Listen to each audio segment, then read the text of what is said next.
साथियों को जोहार, जिंदाबाद। मैं प्रियंका शुक्ला बिलासपुर से।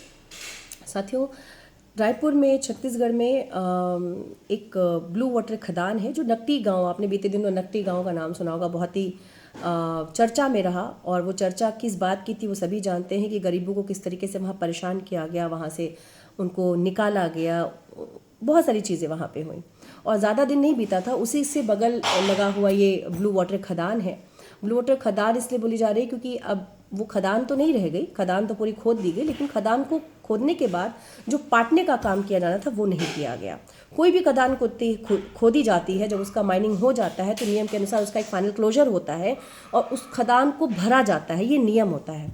लेकिन अब चूंकि ये जो ब्लू वाटर खदान है, अभी तक इसके बारे में किसी प्रकार से कोई अधिकारी, कोई मंत्री, कोई नेता ये स्टेटमेंट देने नहीं आ पा रहे हैं कि जो खदान है वो एक तो लीगल है कि इलीगल है, कि क्या ये वाकई में किसी मालिकाना हक के तहत इसकी माइनिंग हुई है या इलीगल तौर पे इसकी माइनिंग हो रही थी। अगर लीगली हो रही थी तो इसका मालिक कौन था, क्योंकि खदान खोदने के बाद पूरी जब खाली हो जाए तो उसको पाटने की जिम्मेदारी उनकी होती है। नहीं ऐसा हुआ।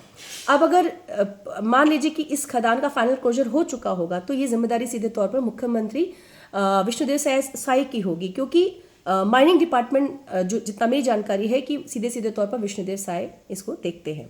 बावजूद अभी कुछ समय पहले, आपने 4 दिन पहले देखा कि एक आदिल नामक युवक जो 24 साल का था, उसकी भी उसमें डूब करके मौत हो गई। इसके पहले भी मतलब ये बताते हैं कि 10 मौतें लगभग हो चुकी हैं, इसके पहले भी बहुत सारी मौतें हुई। बावजूद हर मौत के बाद थोड़े दिन हलचल होती है, फिर मामला शांत हो जाता है।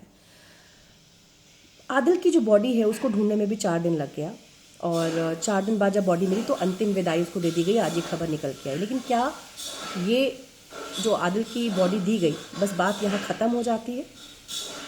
यहाँ से बात शुरू होती है, क्योंकि अभी तक सरकार की तरफ से, अधिकारियों की तरफ से कोई ऑफिशियल स्टेटमेंट इस तरह का नहीं आ रहा है कि वो खदान के संबंध में क्या जानकारी दे रहे हैं, किस अधिकारी को इसमें नापा जाएगा। क्योंकि सब तरह से मुझे समझ में आता है कि पूरे तौर पे बचाया जाए, इसमें सबकी गलती है।